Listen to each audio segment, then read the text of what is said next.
Hello, everybody. Welcome back to Is This a Ghost? I am Clayton Smith, and every week I tell a real ghost story from real history to my real friend, Patrick Dean, who doesn't take it real seriously, Not yet. but who does love eating cold chips of water as a treat. Yeah, they gave it a catchier name down here. I guess I call it that in Virginia, but down here they call them snow cones. So It's the dumbest. This is a hill I will die on. I do not understand, and I've never understood, and I never intend to understand how any one single person in the world, much less the millions of snow cone fans that I know exist, I know are out there. Yes, and are wrong, I guess. Yeah. In fact, that's where I'm going. Thank you. How anyone can get real excited about small ice Oh, I didn't as say a nice treat. I didn't say I was real excited about it. I don't, I know, because when I pushed back, you said, well, not pistachio snow cone, and I think there was an exclamation point. Pistachio. No, I said. Sorry, what did you say? I said praline snow cones. Sorry, praline snow cones. With And it's actually pretty good. I do want to see. Okay, no exclamation point. That's true, but still, you defended it. That now this thing popped up. Here we go. See, this is it. All right, this is real time. Look, this says I can't look. It's on your screen. the list of audio devices connected to the operating system has been changed. Okay. Impossible. Impossible. So I haven't moved. No one's moved anything. One could have been removed or added. You don't know. I can still hear you, so it's probably not. I think I would know. I think I am the only one who would know. Clayton, I think this is the universe suggesting something. Yeah. Speaking of that, we should get to that, I guess, pretty quick here. Hey everyone, we have a big announcement. I think it's pretty big. One of the biggest announcements we've ever had. Yeah, that's a low bar. We don't have many announcements. That's fair. Most of the ones that I have said in the past are huge announcements, have been very stupid. Yeah. Yeah. But go ahead, Pat. I'm trying to think of the big announcements we've had. There was my dad's eyelashes. That's still the biggest one. Is that still the biggest? Okay, so this one will be second then, I think. Yeah, this will be second. And so go ahead, tell them what's up. No, it's not my story to tell. It's not my it's not my cross to bear. This could be a fun like opportunity for you to kind of go out on the bang. No. All right. Well, here's what I'll say. It's actually kind of a good news, bad news situation. The good news is we are almost at episode 200. It's pretty good. I didn't think we'd get this far. Incredible. I certainly didn't. I thought we would have both lost interest about 178 episods ago, give or take. Honestly, when we started this, my number was 10. I was like, 10, Patrick's going to be like, no more. But now I'm in it forever. That was my kind of point of view. Back then. Now the good news, again, I do want to stress it's roses and thorns, right? So the rose here, episode 200 it's going to be a really special episode. We'll talk about that in a second. Everyone's going to just love it. The thorn here, the bad news in this good news, bad news scenario is there will not be a 201st episode in this podcast. So we have, and to be fair, I have decided, shocking everyone, I think, especially me. No, me more than maybe anyone. Thought for sure it'd be you. I have, and Patrick has graciously agreed, and Ryan has graciously agreed, that this has probably run its course. For several reasons, mainly the fact that my responsibilities at my job, my role is changing. I am becoming beset by actual adult responsibilities, and I don't like it. And but they're the ones that pay the bills. So I'm gonna have less time coming up. And we've not had the listenership that I think really a 200 episode podcast. Most podcasts who get this far do so because they have so many listeners. And that's not exactly so. Now we do have, I would say, the best listeners for sure. Oh yeah, inarguably. And so it's been a hell of a ride, and really great. But it's going to come to an end, so I can focus on other things, including, I should say, my books. I haven't been writing very much because of the work here, so I'm excited to get back to that. I'm excited to keep my new job, hopefully. And that's the more unfortunate side of that good news, bad news kind of dichotomy. What's up, bitch? It's probably a good sound effect that'll make you feel better. Pat, what do you think about this whole thing? Boy, I am blown away. I was not expecting you to find out about this on air. Well, I didn't. I thought if you cried, I wanted to capture it on video. Yeah, well, I don't. For the gram. Right. I don't think that's going to be too big a risk here, but yeah, I don't know. It's quite the ride. Quite the ride. Can I ask you what's going on with your audio right now? There is someone. I think that Harrier jet is landing in the backyard again. Okay. Yeah. The X-Men have arrived. Yeah. And it's and thank God. Yeah. Yeah. So someone's actually playing the new Doomsday trailer off of like a pirate torrent site or something like that at the highest possible volume upstairs. Yeah. No. There she goes. See, perfect. All right, nice. Perfect Very timing. good. Very good. Yeah. Was there a question there? I'm sorry. I don't remember. So anyway, we're gonna go out through episode 200, and then 200 will be our final episode for the show. But in honor of it being a ridiculously played out show, we're gonna go out in style. We are gonna schedule here. We're gonna do a live show for our 200th and final episode, and everyone is invited. Everyone in the world is invited. Mm-hmm. Up to, I think, 100 is our limit on this on my Zoom plan. So I guess not everyone in the world can come, but I would love to hit that limit. I would love to hit that limit. I don't think we're in danger of turning anyone away through the door. But if you want to come, you should come. And we do have a date and a time for it, and I know it off the top of my head. Mm-hmm. It's May. It is in May. It is on a Friday. Uh-huh. Friday, May something. Friday, May something at 6 p.m. Eastern. Correct. Now, so see you then, everybody. Which text thread is that? Oh, it's Ghost LLC text thread. Yeah, that's right. Retire that one. The last message in that thread is from Patrick Dean. It says, "This dildo is off limits." That tells you. Scroll up a couple from there. I don't think it's that. The 15th, May 15th, 6 p.m. Eastern time. We're going to do a live show. So we'll send it. We'll put it on socials. We'll put it out on email.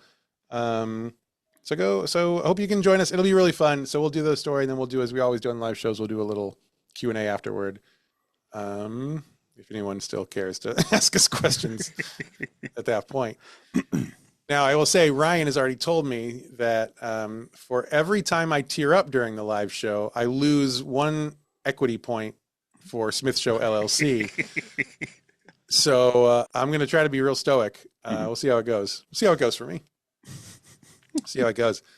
But that'll be fun. So we're looking forward to seeing you all May 12th, 6 p.m. Eastern. And I just want to say thank you so much for, I can't believe the show has lasted almost 4 years.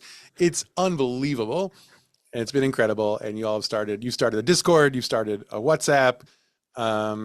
You've all made, well, not all of you, a lot of you have made new friends. And it's been really cool to witness that, and really weird to know that those friendships were made because Patrick and I wanted to drink whiskey together in my basement during the pandemic. Life is weird. Am I missing anything? Forgetting? I think it's about it. And then, of course, we'll start the train wreck podcast the week after, right? Yeah, so I have been telling a few. We told our unpaid interns about this, and I've told them, and I say it jokingly, but it's almost certainly actually true, that I give it about 10 months before I'm like, hey, we should do a podcast again.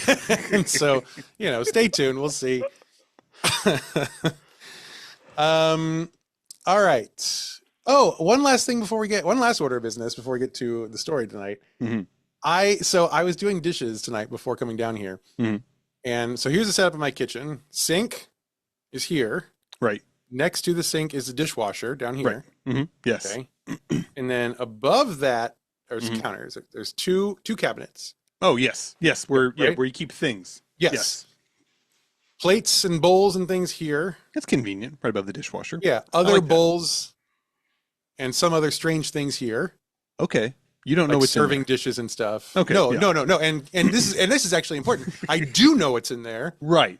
And that's important to this story because so we've lived in this house for almost a year now, and I'm doing dishes tonight and I'm putting things in there, and I go to open the leftmost of the two cabinets, and I noticed something for the first time, which is that to the left of that cabinet is another cabinet. What? There's another cabinet. It's a narrow cabinet next to these two cabinets. Right. This is a 3-cabinet space. Upper. Right. Yes. Okay. But I, hitherto had only registered the presence of 2 cabinets. Is there a handle on the third cabinet? Yes. It's a normal cabinet. This is tough to defend. And this is very difficult to defend. Listen, I know. That's why I'm sharing. I don't know if you hear my tone of voice. I'm incredulous with myself. So I see it, and I'm thinking, I've never actually registered the fact that there is a mini cabinet right here. And it's unthinkable because I stare at it constantly. I do dishes a lot. Yes. It is the cabinet that's closest to the sink. It is the cabinet that is most directly over the dishwasher. Surely I have seen this cabinet literally 10,000 times. Yes. And tonight was the first time I was like, there's a third cabinet? And then I thought, so here's my whole thought process. So that happens. And I'm like, then my immediate reaction was, this is so stupid. Like, of course I know there's a cabinet here. Like, this is my house. I'm in this kitchen a lot. Like, I know there's a cabinet. My blood sugar's a little low. I don't trust anything I'm saying right now. I'm sure I know what's in that cabinet. Yes. And that's what I was like, well, and to prove to myself that I know that this cabinet exists, I will then imagine what is inside of that cabinet. And I am not kidding you. I was like, I can't picture. I have never opened that cabinet. I've never opened that cabinet. Okay. And I thought, what the fuck is wrong with me? and then I thought, what is in this cabinet? So I opened the cabinet because I'm like, surely when I open it, that's going to be like, oh, duh. Okay. Yeah. It's this thing. I opened the cabinet, and what is inside the cabinet, we have a small, like if we go to like a brewery we really like, we'll buy like a pint glass with the logo. Yeah. And we use those as our like our water glasses. And so I open it up, and there's like 9 of these pint glasses in there. Okay. That's where we keep them now. But apparently, because what I know to be true in my heart of hearts is that actually where we actually keep those is this other cabinet on the right-hand side of the kitchen.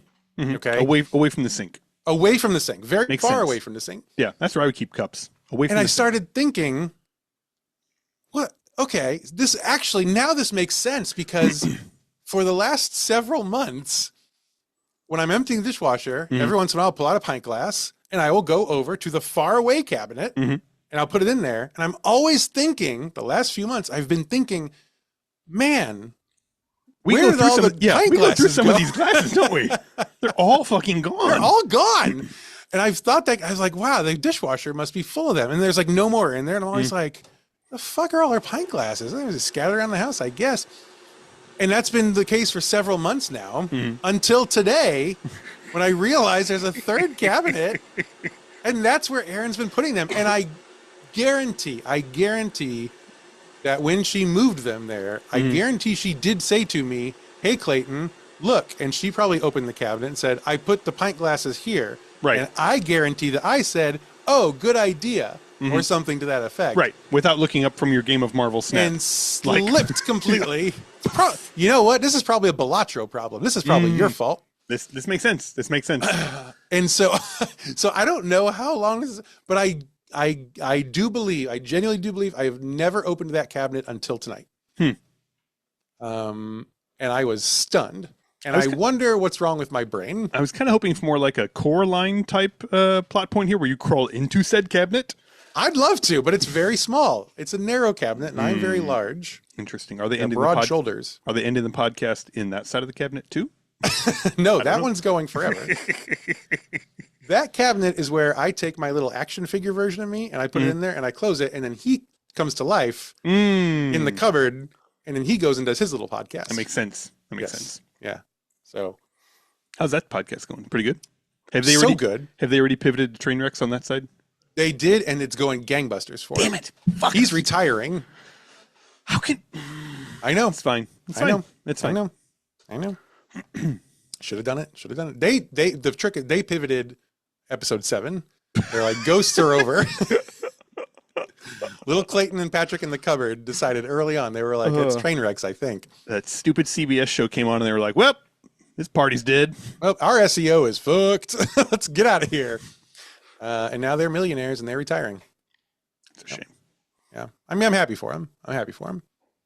But, you know, it's only so many Barbies you can buy for a night. You know what I'm saying? Like, I don't know. It's frustrating. Anyway, that's my story. You want to hear a ghost story? Yeah, why not? It's a dying breed, this ghost story. Ooh, spooky time. Spooky time. Spooky time. Oh, and I will say, by the way, those of you who are on Ghost Plus, if you didn't see the message, I have paused your payments on Ghost Plus, so you're not going to get charged again. That felt unconscionable. So I don't know how long we're going to leave up the Ghost Plus content, but we'll leave it up there for a little while. Eventually we'll have to take it down because we do pay for that hosting service annually. So it's probably going to depend pretty heavily on when that comes up for renewal. All right. But in the meantime, we have some fun stuff coming on Ghost Plus. Actually, another one with Tim Riel is coming up. One of our listeners, Caroline Jones, recorded 2 ghosties with me the other day. Mm-hmm. And Caroline, of course, has written several stories for us, and every one she has done has been absolutely incredible. And these ghosties were no exception to that rule. So anyway, let's do a ghost story. My notes here say, line 1, bullet 1, hello, welcome to Is This a Ghost? Bullet 2, shut it down. Bullet 3, thank you, goes out to Teresa Poland, by the way, for suggesting this topic a long time ago. Okay. I mean, it might have been like 2+ years ago. We're just crossing them off the list now. I thought now is probably the time. Yeah. If not now, when? So thank you, Teresa. Robert Richard Randall. Mm-hmm. Man. Yeah. I've only had the bravery to name my children triple alliterative to the last name, but I don't. Not even close. Deborah Dean is what I would have gone with. He was born in New Jersey in 1750, so pre-Revolutionary War. Mm-hmm. Now, his father is a man named Captain Tom Randall. Okay. Tom Randall comes to the U.S. from Scotland just a few years before Robert is born. Mm-hmm. Tom, the dad, he was a privateer who did real well for himself. So he's a pirate for hire, basically, for the government. And he's doing really well. Now, once Tom gets to the New World, though, even though he's been working for the English government for a long time, he's all in on the American experiment. He's like, I like it here. Yeah. Fuck those Brits. That's what we all say. It's like, I'm a pirate on the seas. You guys are like the pirates of the land. I like that. I like it a lot. We have a lot in common. Mm-hmm. So eventually he would go on to help enforce the boycott of British goods after the Boston Tea Party. Oh, I like this. And he's pretty good at doing that because he has experience being on a boat, fighting, alongside, let's say, the British. Right. He's also one of the original 12 members of the New York Chamber of Commerce. Oh, okay. Yeah. I wonder if they had much of a choice. And I'm on it. Right. Okay. And here's a fun fact. Wham! He was the coxswain for the boat that carried George Washington from Elizabethtown, New Jersey to Lower Manhattan for his first inauguration. Really? The coxswain, no less. A coxswain, and you know what a coxswain is. Go ahead and explain it to the folks. Coxswain is the one that sits in the front of the boat with the bullhorn screaming at everybody. That is now true. That's correct. Big crew guy, are you? Mm-hmm. As Amy likes to say, language is how people use it. And that is what coxswain is. That's true. Coxswain back then, it's a similar role. He's like a mini captain. Okay. Yeah, he's barking orders.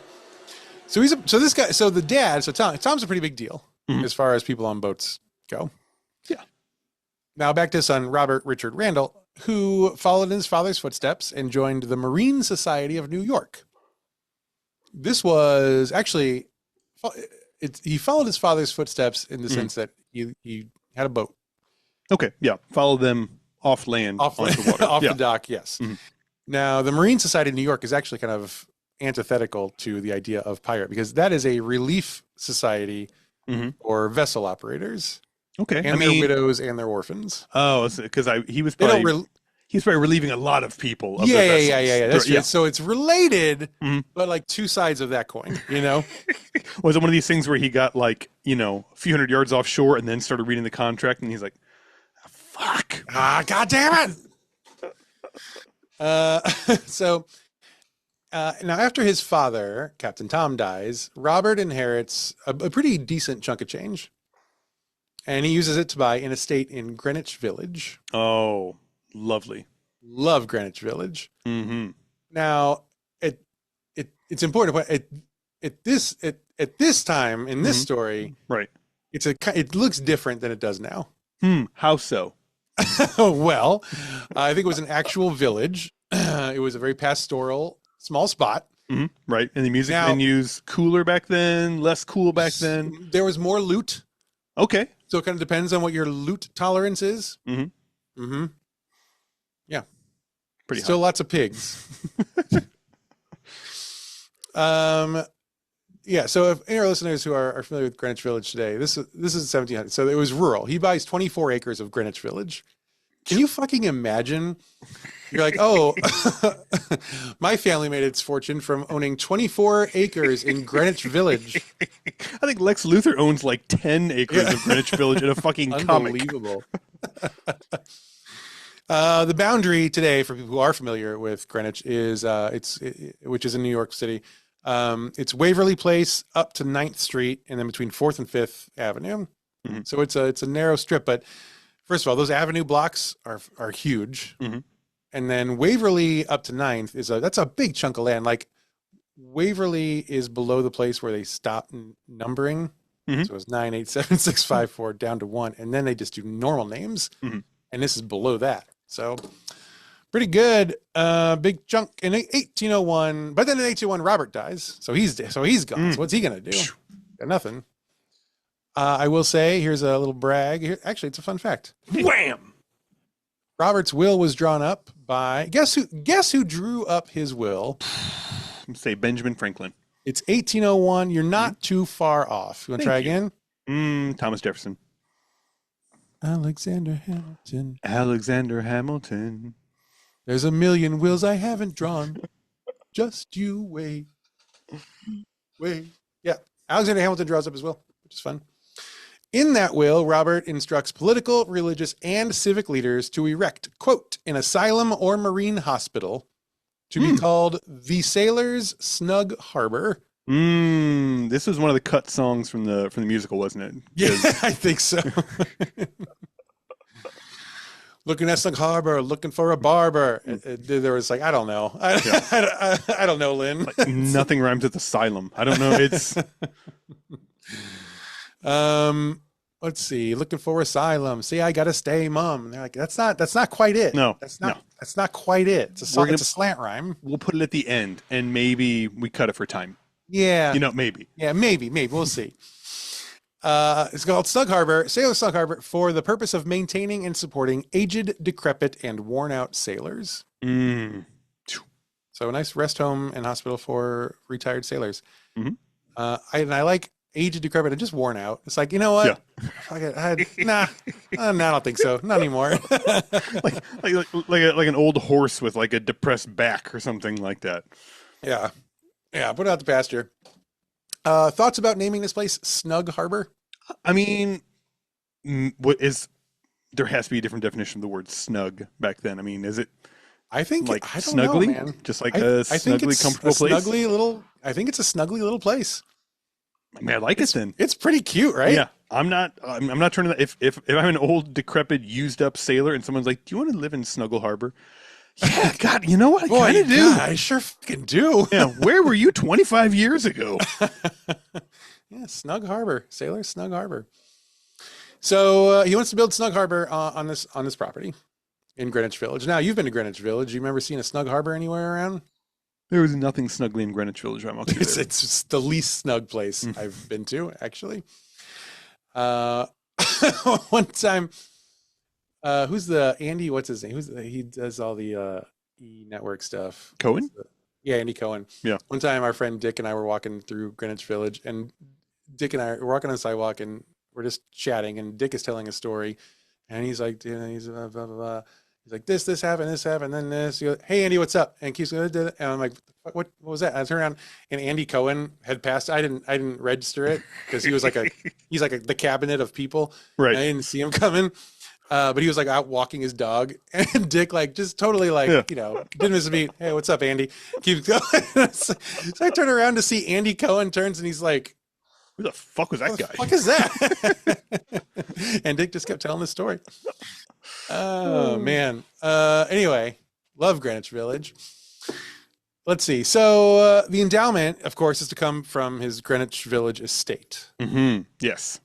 Right. So he's sell off chunks of it. Sell off chunks. I mean, that's all. You could still a lot of chunks. The easiest solution here is to build the harbor on the property. Makes sell sense. The rest of the property or other parts. Yep. To pay for it. Now Robert himself didn't have any children, so there's no heirs to fuck this up. Mm-hmm. It's all pretty buttoned up from an inheritance perspective. But unfortunately, Patrick, for every Zoran Mamdani, there is a Don Jr. waiting in the wings. And the children of his half brother, they were a bunch of Don Juniors. They challenged the will, and they said it should be in family. It should be given to them. It should be theirs by right. They wanted that 24 acres. In their defense, they got a good eye for real estate. Mm-hmm. That one's gonna pay off for them for sure. Now, eventually, the court it goes through the whole court proceeding. Eventually, the court decides in favor of Snug Harbor. Good. So they don't get it.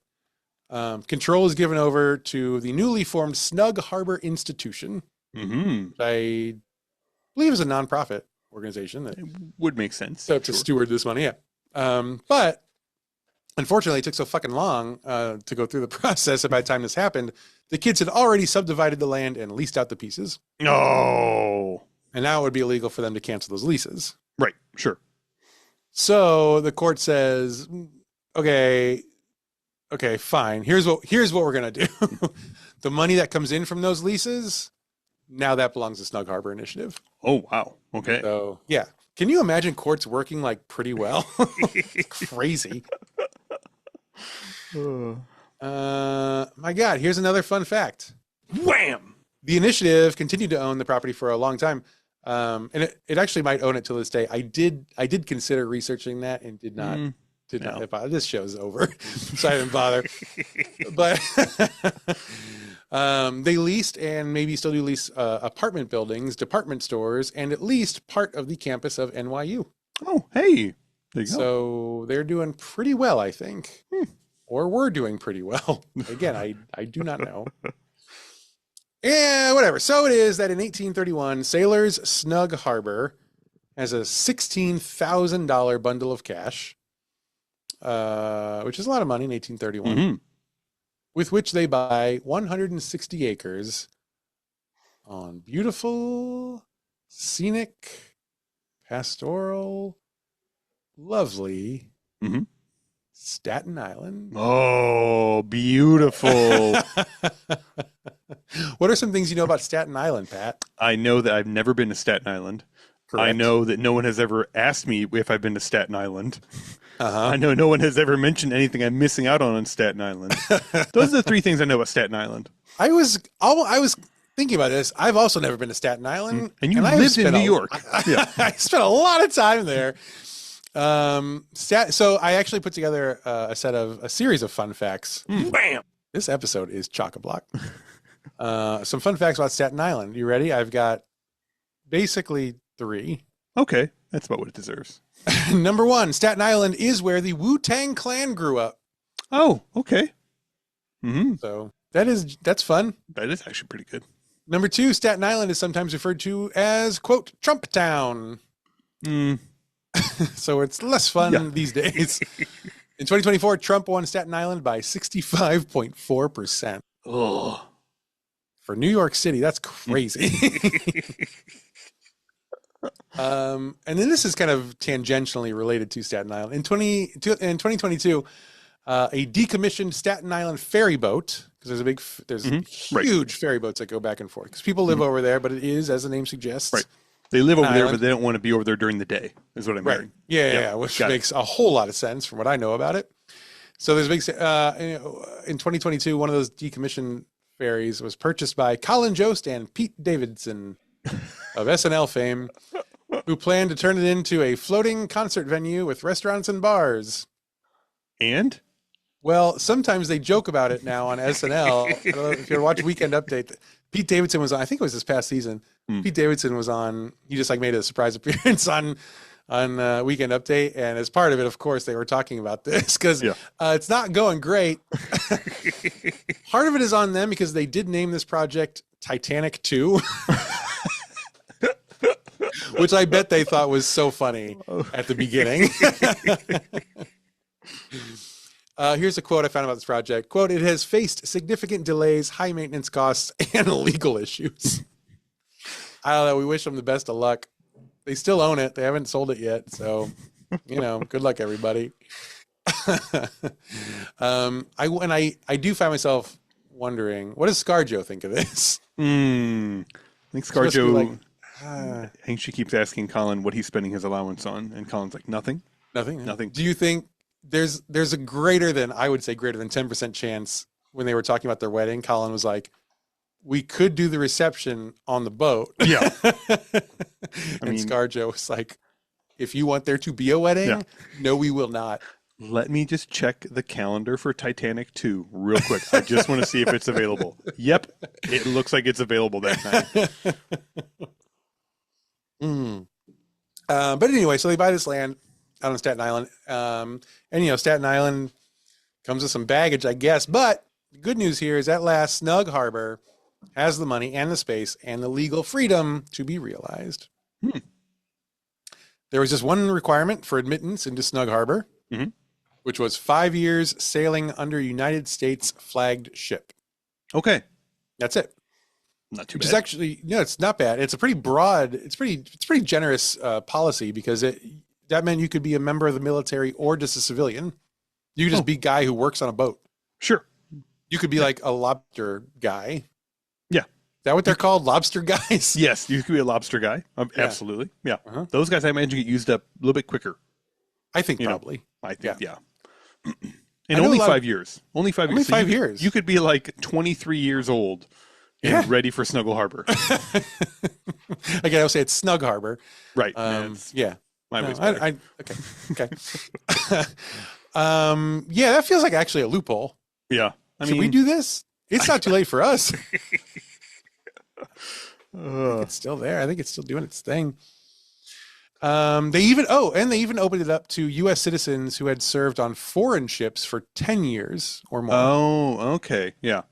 Yeah. So if you were a German to get some cool U-boat experience, but then you became an American citizen, can't turn you away. So, any questions about that? No, they're crystal clear. Yeah, there are lots of loopholes here. And eventually, some of them get closed off. But actually, we've decided not to take Nazis anymore. Yeah. That's just one. Yeah. We hate to be a stickler, but I don't think so. I don't think it's going to happen. But it was in a lot of ways a really progressive policy because there were no restrictions on age or religion or race or economic factors. You just come. Just had to be married to the sea. That was it. Yeah, except for there were 3 things they could reject you for. Okay, let me guess. Okay. Number 1, you're Irish. Is that one of them? In a sense. One of them is alcoholism. So okay. All right, fair enough. Is it only dudes? I mentioned only dudes, right? That's not on here. Wow. I think they just assumed, it's only dudes, and it always will be. Like, Girls can't go in the ocean. Yeah, That's crazy. Pretty sure once girls get, quote, used up by the ocean, they don't want to live this place. They are done. Okay, so alcoholism, got it. Some sort of contagious disease? Contagious diseases, absolutely. Yep. Oh, okay. All of them. Okay. I love this. All right. Family Feud style here.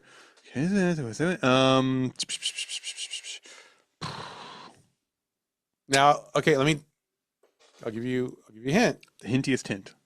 You want the hintiest hint? No, littlest one. Littlest one. Just remember, it's early 1800s America. Ooh, oh. Okay, so you had to be a white guy. I already said no race. Oh, no, you're right. Oh, wow. Okay. Early 1800s, contagious diseases off the list, alcoholism's off the list. Think Irish about is apparently not the part of it. kinds of things that America was founded upon. Does it have something to do with tea? No. Can't. You must fucking drink coffee. No, the third and final one is moral turpitude. Oh, you have to be moral. Got to be moral. Got to be very religious and follow a moral compass. Right, and married to the sea, though. That's interesting, right? Yeah. I do feel like that probably did. That's a starting to lot of weed. The piles of weed and chaff are pretty big. I'm starting to understand why they had to start accepting people from other countries after a few years as well. Yeah, we're happy with the wheat, but that's a fuck ton of chaff. I don't know what to do with this. But other than those things, I like, how do you tell moral? Like maybe it's like moral turpitude asterisk, like adjusted for. Yeah. Like we get it. You were a sailor for at least 5 years. Once you moved in, no matter what your rank was out when you were out on your ship, you were called captain by the staff. Nice. I like that. It's really nice. Locally, so that was inside the building. Locally on Staten Island, outside the building, all the residents were known as Snuggies. Oh, see? This is the best thing I've ever heard. I love everything about this story. It's so good. How were there any ghosts in this? I don't see anyone having any sort of unfinished business. It's all accidental. It's all accidental. Like, I was walking, I was going to go return my food tray, but then I fell down the stairs. Shoot. Like some guy that was painting the second floor fell. Oh, well, yeah, that'll do it, I guess. Yeah, he's the one didn't now. finish that. Residents, they could come and go as they pleased, as long as they obeyed curfew rules. So you could just go, you could just. So this is good for the 22-year-olds who are like, done. Check it off the list. Now they can go out. They can't have much of a nightlife, which is a bit of a drawback, but you're on Staten Island. There's nothing. You're not. Yeah. It's New York. You can't really afford to do much anyway. So that's true. Come back, read some more, another Hemingway, then go to bed. Yeah. Snug Harbor had a kitchen and an infirmary. There were other buildings on campus. They held workshops, recreation rooms, theaters, a library, a chapel, and a music hall. Wow, this is fantastic. Yeah, it even has its own dedicated fire department, power plant, and shopping district. You got the biscuit store, got the hardtack store. Hardtack store. Yep. And lemons. That's it. That's basically all a man needs nowadays. And the lemons are real important. Yes, absolutely. It's got 300 Popeyes out there walking around with their grocery baskets. They could engage in such exciting activities as cribbage, billiards, pinochle, and model shipbuilding. God, I got to see if this place is still open. I really do. I might have to. I think. Let's see. Is it still 5 years on the ocean? It's not too late for us. Also, does it have to be an ocean? It just said a boat under American flag. Could you do the Burbus River in Union, Missouri? Or even like the Casino Queen or something like that. It's in a God. moat, but I mean that's Can you still do Casino Queen. I had 5 years running that slot table. Slot table, that's what that's called. There's definitely slot tables. I think it. Snug Harbor's outdoor grounds and gardens are free of charge to the public, open 7 days a week from dawn to dusk. After dark, all campus. I don't know. They do events now. No, it must not be. The Children's Museum is there. Oh yeah, you definitely don't want those. Noble Maritime Collection, new house. So I guess it's not in operation anymore, but it's still, I mean, it's still there. They're still doing stuff. Right. It's still Snug Harbor, but it's no longer a retirement home, unfortunately. Back to work tomorrow, I guess.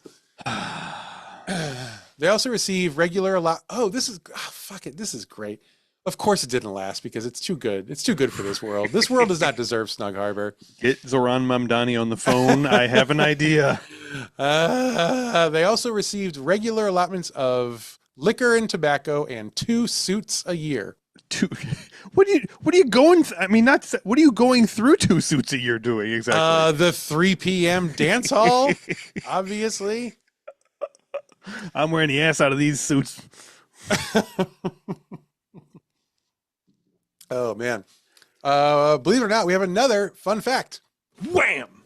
The 3rd governor of Snug Harbor, is what they call the was Thomas Melville, brother of Herman Melville. Yeah, wow. Who, of course, wrote Moby Dick. Yeah. So they knew what they were doing. They got the top men on it. Top men. And that was an Indiana Jones quote, but it's hard to know because it's only 2 words. Top men.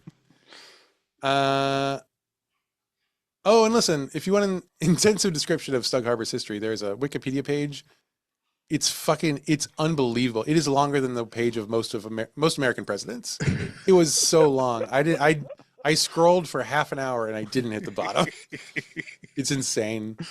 So I didn't read all. So I didn't read far enough to know if it's still in operation. Obviously. I can imagine an institution like this that's literally full of hundreds of men with nothing to do all day long. You're going to get a pretty good history of this place. There's going to be notes. There's a whole section about cool explosions. Yeah. A whole subchapter on dogs that have lived there over the years. And I bet those are the best fucking dogs. Absolutely.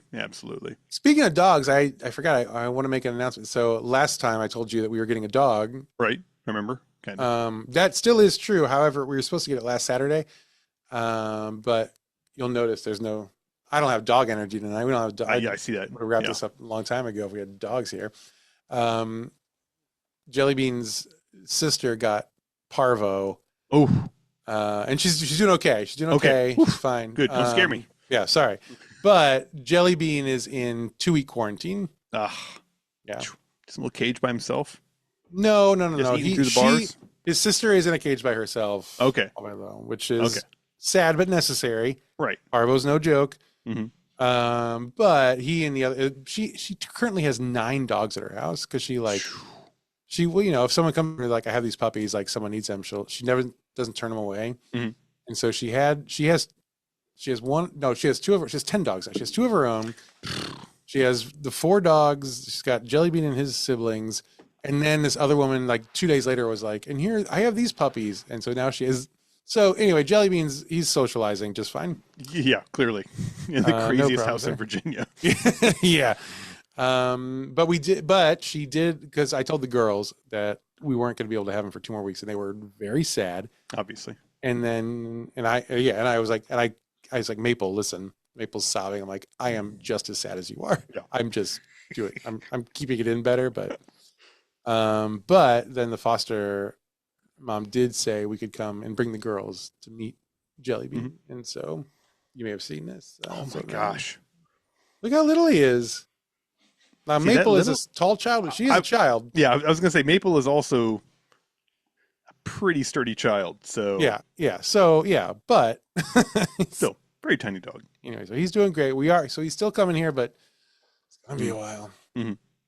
He is going to be, I think, a big chapter in my Wikipedia page for sure. I feel it already. Jellybean, legal controversy, death. So don't love the legal controversies part.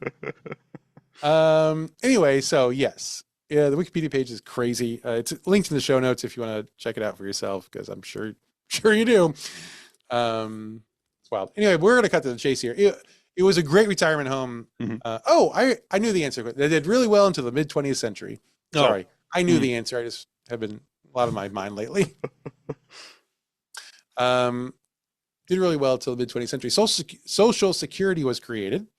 Mhm. The New Deal was the real Right. deal. It was great. Good stuff. And suddenly there are all these like support systems for retirees, which is what a crazy idea. This is so stupid. Why would we want to support retirees? People who have lived for a long time to work and pay taxes and serve in the military and build, big companies and really help drive the economic prosperity of America. Why care about those idiots? Ugh. I mean, suddenly Snug Harbor isn't as necessary as it was 100 years earlier. Mhm. So fewer and fewer old sailors enroll. The campus starts to fall into disrepair. Mm. Several of the buildings are demolished. I imagine that shopping district probably doesn't do great. No. The hardtack store doesn't make it. Although it's probably the hardest building to knock over at that point. It was It's so sturdy. What's going on here? They decided to convert some of the buildings to high-rise apartments. But then the city of New York comes in and they're like, whoa, whoa, whoa, whoa, whoa. Yeah. These are landmarks. Mhm. So the buildings are preserved, but also they are empty and not doing anything and just Right. costing people money. So, it's nice that they preserve it, certainly, but it's like, well, we can't. We were so hoping to make money off of this to keep Snug Harbor going. So that doesn't work out. So in 1975, Snug Harbor is officially turned into a cultural center, and it's added to the National Historic Places Registry. Wow. Ship culture, I guess. Ship cultural. Ship culture, yeah. Sure. I bet ship culture is strong. I would much rather be a part of ship culture than most other cultures. Absolutely, no question. You think you would be a good pirate? A good pirate? No. Do you think you would be a good navyman? I think I would be a good navyman. I do. You think so? You probably would. I really do. I think I would be. I can sleep in really tiny places. Must be nice. not like short places, but I could sleep in kind of confined Cramped. places. Yeah, cramped Yeah. places. I don't think I'd have a problem with that. I'm not very picky eating wise. Yeah. I get along with men well in general. Yeah. Yeah, I think I would do pretty well as an navyman. I don't think I'd do well as a pirate. I think I'd be always looking over my shoulder. Yeah. You know what I mean? Yeah. Yeah. But you're also like, you're so non-threatening. I don't think any of the pirates would be like, got to take out Patrick to get to the top. No, but I think they'd be very suspicious. They'd be like, this nice guy Patrick. Yeah. What's he doing his here? deal? Yeah. Yeah. Yeah. He doesn't You belong see him? here. He moved his eye patch the other eye the other day. You see that? I'm not sure it's real. I'm not Yeah. sure. I'm just not sure. Yeah, I don't think nice guy Patrick lives real long on a pirate ship. So you're naval Patrick, which is good. Now, do you think you'd do well in war? Maybe like supporting, like being in a supporting role, like maybe way down in the bottom of the boat, like getting the extra water out. So you're I think- not like infantry. No, that's not my calling. Yeah. My calling is running the pump in the bottom of the boat. Yeah, that makes sense. It's funny because in Broken World, the third book in the Apocalypticon series, there's actually a scene where Patrick, who's obviously modeled off of you, Right. Does work on the pumps in the bottom of a boat for a while. So fucking nailed it. I've got a type. I think I would be a terrible pirate. I think I would want to be I would want really hard to be a pirate, Right. but I would be so bad at it. Yeah. I would be a real try hard. And people would be like, this fucking doofus, what is he doing? Yeah. But I also be very bad at Navy. This is true. Yeah. I don't like people telling me what to do. I'm too big for small spots. Yeah. I don't like it. So what's my boat career? Boat career for you? Alligator champion? Yeah, something like an airboat. Yeah, Airboat, I think would work airboat pretty well for you. Except it's hot down there. And I don't like. Right, well, yeah, but you have the fan on the boat, so you don't have to worry too much about that. Oh, that's true. It gets warm, you just you just crank her up a little bit. Just dip your arm over the back and you're like, oh, there's a breeze. That's true. It would be fun to be in the bayou. Yeah. Just mucking around. I don't know what kind of important work gets done there. You know what, actually, I do know. I would be a great tour guide. There you go. Exactly. I would be a great alligator swamp tour guide. Absolutely. Yes. I would love that job. I could do that for 5 years. Absolutely. That's in some ways, it's like the Blockbuster of the water. Well, in about 2 weeks, you're going to have a lot more free time coming up. So something to consider. Until my new role starts July. So between 2 weeks from now and July 1st, I've got a small but important window. Right. To run an airboat. 5 years of naval experience. On the Pontchartrain. Anyway, so the building's great, no problems at all. There are probably no ghosts, except for the fact that people in retirement homes are old. Mm-hmm. Often they die, sailors or no, you know. So the dead bodies were buried in a cemetery on premises, and this has led to the property being pretty actually quite fucking haunted. That's too bad. Yeah, it is too bad. Most of the paranormal activity centers around a woman known as the matron. Oh, okay. We have a main character here. I like this. Correct. Matron was a term used for the women who were employed to do the cooking and cleaning in Snug Harbor. Mm-hmm. This particular matron worked on the property in the late 19th century. Mm-hmm. So pretty early days. She had a son who had mental challenges. And because it was the 1800s, her solution was to keep him locked up in the basement. One day, however, he got loose and he tracked his mother down and he killed her in the house they shared on the Snug Harbor property. I have a picture of that house if you would like to see. Yeah, sure. Why not? Go. That's a huge fucking house. Mm-hmm. That is 4 of my houses. Yep. That's got to be considered being a matron at a retirement home complex. It's got to be like a boarding house that she is in like 1/8 of or something like that. It must be a shared house. Yeah. Yeah. It has 2 chimneys. There's no way a matron at a retirement home has 2 chimneys. I don't know, man. There's only one door. Maybe it's just one place. I don't know, but the fire escape over here suggests to me probably a multi-person dwelling. Yeah. It's beautiful though. Very nice. It's great and quite haunted. So since then, people have seen her walking around this property in her white uniform with her head bashed in. Oh, yeah. Don't be grotesque. Like, pull yourself together, woman. Yeah. Literally. In the house, which obviously still stands, there are often strange lights and sounds emanating from the building. People who have gone down into the basement have reported the sound of chains rattling. Don't like that. Don't like that at all. I don't like. Yeah, I don't. That's not a basement I want to visit. Well, by any stretch. And the matron is not the only ghost. There was also a priest who served the congregation of Snug Harbor named Robert Quinn. Mm-hmm. One day after saying mass, Quinn was shot and killed by a retired seaman named Herman Ingalls. Isn't Robert Quinn the grizzled sailor in Jaws? Is it? I think it is. Robert Quinn Jaws. Is this Robert Shaw? No. Oh, that's an actor. Maybe it's just Quinn. It's Quinn. Jaws character Quinn.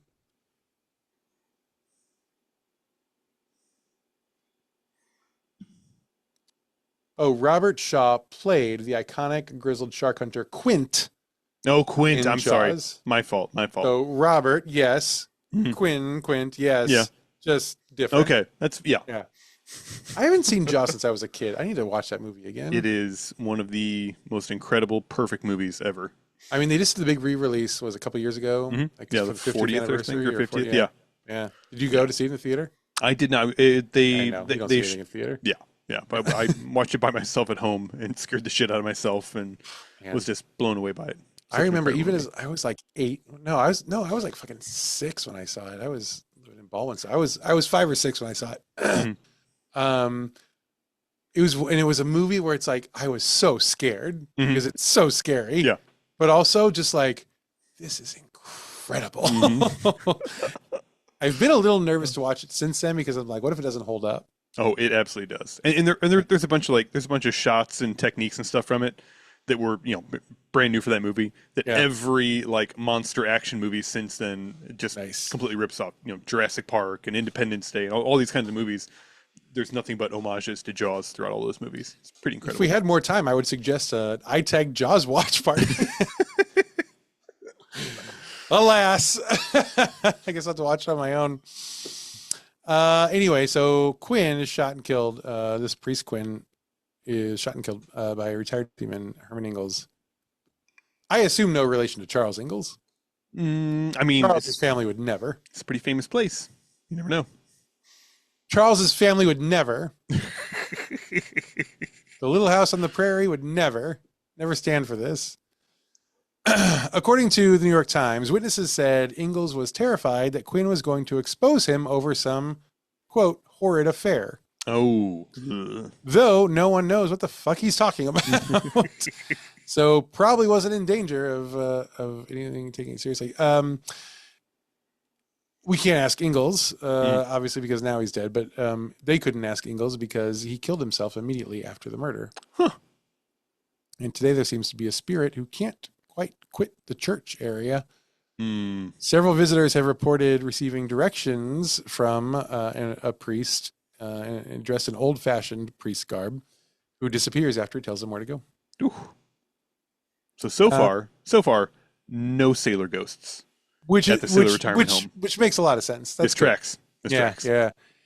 It is worth noting, though I will go on record saying I'm not saying I buy into the story necessarily. I don't want to be sued for we're so close. I can't be sued at this point. I'm being sued for slander. But the rumor is actually that the matron of First Ghost fame became pregnant because of an affair with Herman Ingalls of Second Ghost Causer fame. And that might be the affair that he was talking about. Interesting.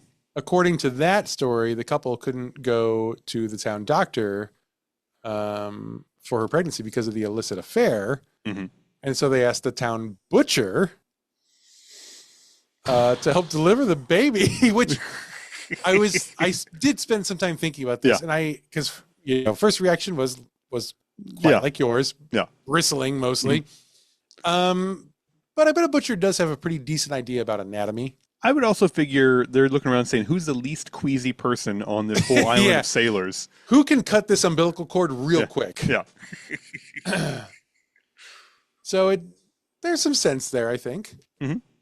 The butcher did help, but when the baby was born, the umbilical cord was wrapped around his neck. And the butcher didn't know what the fuck to do. Right. Shockingly. So he was slow to act, and this may be the reason that the matron's son had specific issues that resulted in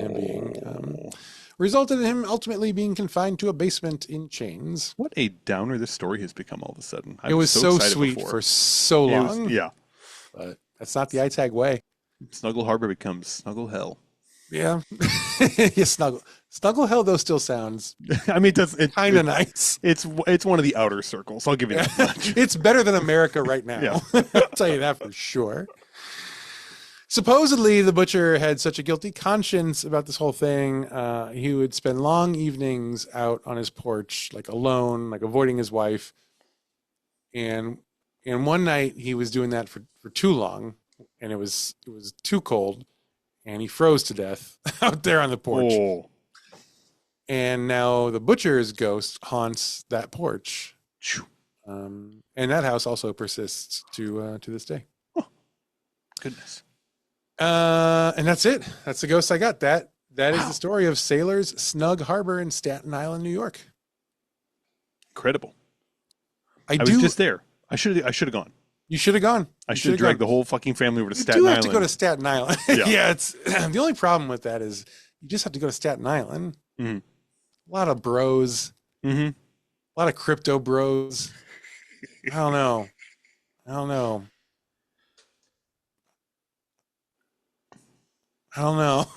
Yeah. Yeah. Anyway, so I don't know. I do like that none of the sailors ended up being ghosts in the end. Yes, I feel like nice.